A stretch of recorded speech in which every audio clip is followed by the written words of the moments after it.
उत्तराखंड सरकार ने साल में अंत्योदय कार्ड धारकों को 3 गैस सिलेंडर मुफ्त देने का बड़ा फैसला लिया है। ऐसे में चंपावत में हो रहे विधानसभा उपचुनाव को देखते हुए सरकार के इस फैसले को लेकर विपक्ष ने, कांग्रेस ने सरकार को घेरा के आरोप लगाए गए हैं कि चुनाव को प्रभावित किए जाने का प्रयास कर रही है सरकार। कांग्रेस ने चुनाव आचार संहिता के उल्लंघन करने के आरोप को लेकर निर्वाचन आयोग को इसकी शिकायत भी दी है। देखिए,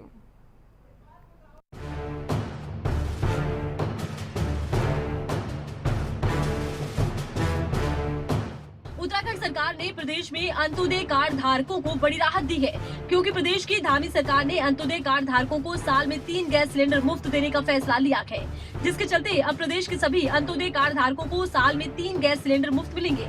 सरकार के इस फैसले का विपक्षी दल कांग्रेस ने भी स्वागत किया, लेकिन कांग्रेस समय को लेकर सरकार पर हमलावर है।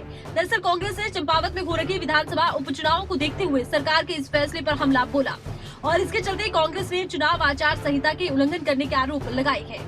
यहाँ तक कि निर्वाचन विभाग में शिकायत भी दी है। कांग्रेस के प्रदेश महामंत्री संगठन मथुरा दत्त जोशी ने कहा कि इस समय चंपावत में उपचुनाव हो रहे हैं और सरकार ने जनता को प्रभावित करने के लिए इस तरह का निर्णय लिया है।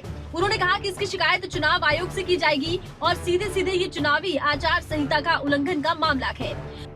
आचार संहिता का जो चुनाव आचार संहिता हमारी है, उसका खुलेआम सरकार उल्लंघन कर रही है। आपके घोषणा पत्र में आपने उन घोषणाओं को पूरा करना है, लेकिन ये समय जो चयनित आपने किया है, चंपावत का चुनाव चल रहा है, मुख्यमंत्री जी चुनाव लड़ रहे हैं, ठीक है, सिलेंडर आपने देने हैं, आप दोगे, आपने पूरा करना चाहिए, लेकिन इतना तो ध्यान रखते चुनाव आचार संहिता चल रही है और इस चुनाव आचार संहिता के चलते आप कुछ फैसले ले सकते नहीं ले सकते, इसमें तो आपको तय करना चाहिए था। और हमारा ये आरोप है, चाहे गैस सिलेंडर 3 गैस सिलेंडर आपने मुफ्त देने की बात कही हो, चाहे गन्ना किसानों का भुगतान की बात हो, चाहे किसानों को 20 रुपए प्रति क्विंटल बोनस देने, गेहूं में बोनस देने की बात हो, ये सारे फैसले चुनाव आचार संहिता का खुलेआम उल्लंघन करते हैं।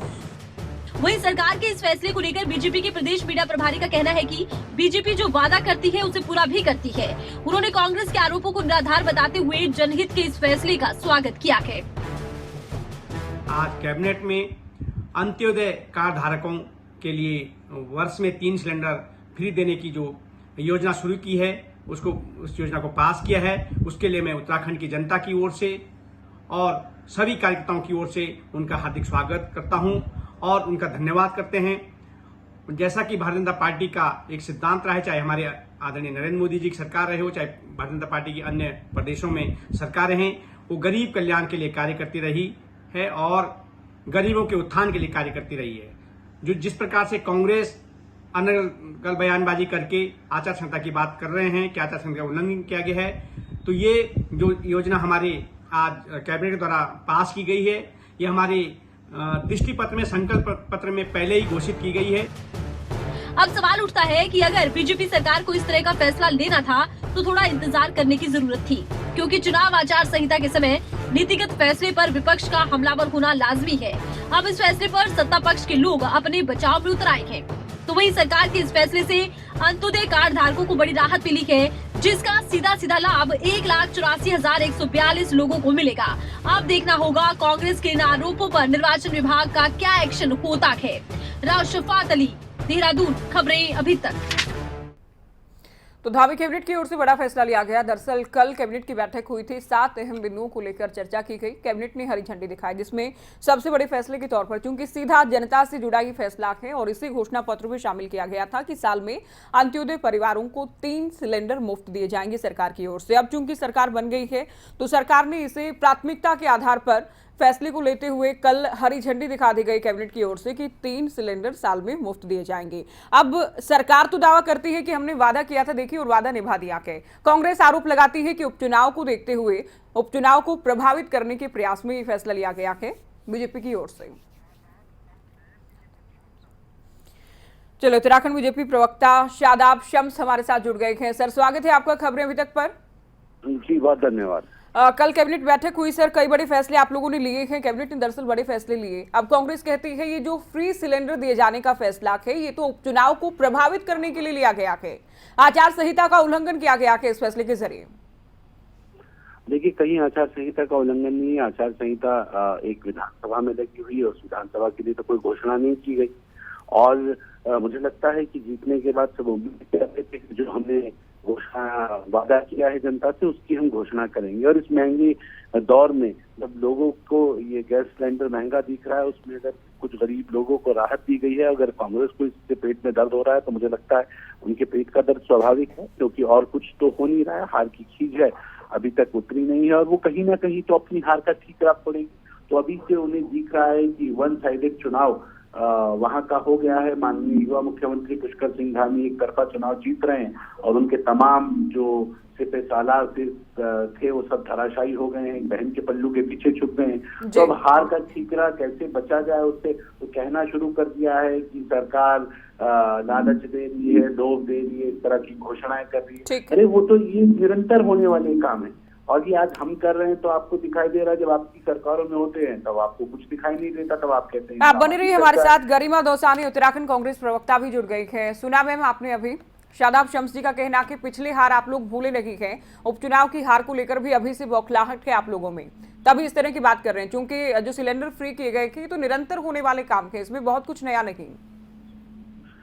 देखिए, मुझे अब वाकई बीता हुआ जमाना याद आ रहा है जब सत्ता पक्ष के लोग भी संविधान की बातें कहा किया करते थे और कोई भी गलत काम हो तो उसमें अपनी सरकारों के खिलाफ भी खड़े हो जाया करते थे। लेकिन आज शर्मनाक बयान जो भाजपा के प्रवक्ता आपके चैनल पर दे रहे हैं कि बीवी के पल्लू के पीछे छिप गए हैं और कांग्रेस के पेट में मरोड़ उठ रहे हैं, मतलब शब्दावली और भाषा शैली भी इनकी इतनी निचले स्तर की हो गई है जैसे इनके कृत्य हैं। अब मैडम मैं आपको बताना चाहती हूँ कि 2 महीना हो चुका है इनके सरकार को यहाँ पर बने हुए। आपने 2 महीने में तो ये अपनी घोषणाएं दी नहीं, अगला 4.25 साल का कार्यकाल और बचा है आपका। तो ऐसा भी नहीं है कि आपका कार्यकाल आपके हाथ से निकला जा रहा हो। तो यही समय मिला, मुख्यमंत्री एक तरफा जीत रहे हैं तो क्या जरूरत पड़ गई इन घोषणाओं की आड़ लेने की मुख्यमंत्री? नहीं तो इनका ये भी कहना है कि क्या ये घोषणाएं चंपावत के लिए या फिर अकेले चंपावत के लिए की गई हैं, जो आप लोग इतना शोर कर रहे हैं, आवाज उठा रहे हैं इस बात को लेकर? देखिए, मुख्यमंत्री ने अकेले चंपावत के लिए कुछ करने में भी कोई कमी नहीं छोड़ी है। 3 तारीख को नोटिफिकेशन लगता है उत्तराखंड में चुनाव का, यानी कि आचार संहिता लगती है और 7 मई को वो अपने चंपावत विधानसभा सीट में नोडल अधिकारी नियुक्त करते हैं, जिसका संज्ञान लिया कांग्रेस की शिकायत के बाद निर्वाचन आयोग ने और निरस्त कर दिया नोडल अधिकारी। शादाब जी आप जवाब दे दीजिए। अभी तो सरकार बनी है सर और बहुत समय है काम करने के लिए, लेकिन चंपावत मुझे और बातें भी गिनानी है मुख्यमंत्री के जो उल्टे सीधे कृत्य हैं, धज्जियां उड़ा रखी है आचार संहिता की। अच्छा, मुख्यमंत्री को शर्म आनी चाहिए। मुख्यमंत्री सिर्फ मुख्यमंत्री नहीं है, भाजपा के अधिकृत प्रत्याशी हैं चंपावत से, लिहाज रखना चाहिए था इनको लोकतंत्र का भी। बिल्कुल शादाब जी, आरोप तमाम लगे हैं कि चुनाव प्रभावित करने की कोशिश है। अगर आप लोग कॉन्फिडेंस में हैं कि जीतेंगे तो फिर ये सब करने की जरूरत क्या है, क्योंकि अभी तो बहुत काम करने को बचा के और बहुत समय भी है सरकार के पास काम करने को। मुख्यमंत्री ने और क्या क्या किया मैडम, उससे सुन तो लीजिए आप। मुख्यमंत्री ने तो एक काम छोड़ा हो तो बताएं, आपको साम दाम दंड भेद लगाया। आपने इतने आरोप लगाए मैडम, सुन लीजिए आप, बीजेपी का जवाब भी आप सुन लीजिए। देखिए, बेशर्मी के साथ एक तो सब जानते हैं कि कहावत हमने सुनी थी, नाच न जाने आंगन टेढ़ा। और जो लोग डर के मारे, बड़े बड़े दिग्गज जो अभी तक की कांग्रेस के प्रवक्ता गरिमा जी भी बैठी हैं, तमाम नेता इसके प्रवक्ता ये कह रहे थे हम भुवन कापड़ी को लड़ा देंगे, क्योंकि भुवन कापड़ी कहीं ना कहीं मुख्यमंत्री चुनाव, उन्होंने मुख्यमंत्री जी को चुनाव कराया था। हमने कहा था ले आओ भुवन कापड़ी को, आप हरीश रावत जी को लड़ा दो, आप करण महाराज जी को लड़ा दो, आप अपने पूर्व अध्यक्ष को लड़ा दो, आप रंजीत रावत जी को लड़ा दो, आपके पास हरक सिंह रावत जैसे चेहरे हैं उन्हें लड़ा दो। फिर क्या हुआ, कहाँ चले गए सबके सब? हिमेश खड़गवाल ने क्यों मना कर दिया चुनाव लड़ने से? सबके सब गायब। एक बहन के पल्लू के पीछे छिपना इसे नहीं कहेंगे कि बातें बड़ी बड़ी और जब चुनाव लड़ने का वक्त आए तो सब गायब। हार के डर से इतनी ज्यादा डरपोक है क्या कांग्रेस कि वो चलिए देखते हैं, आप लोगों के दावे तो हैं, लेकिन हार किसे मिलती है, जीत किसे मिलेगी, जनता चंपावत की तय करने वाली है। बहुत शुक्रिया, आप दोनों ने वक्त दिया और बातचीत की।